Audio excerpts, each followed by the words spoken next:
आयुष्यातले तारांबळ चालली रे. एक 2,000 रुपये भेटतील का? पुढच्या महिन्यात पगार झाला की लगेच देऊन टाकतो की तुला. अरे दिलं असतं पण माझ्याकडेच नाही की माहिती का. काय चाललंय मावल्या? अरे काय नाही बाबा, बरं चाललंय. तुझं कसं काय? माझं पण निवांत आहे एकदम. होय चालतंय. बरं चालतंय, येऊ का मग? हो चालतंय. कशाला बरं चाललंय म्हणलं रे त्याला.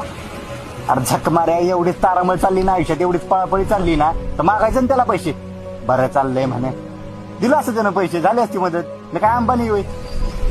हे बघ बाबा, आयुष्यात बरं चाललंय आपण कुणाला बी सांगू शकतो लागा, पण खरं काय चाललंय हे सांगायला आहे ना जवळचा माणूसच लागतो लागा.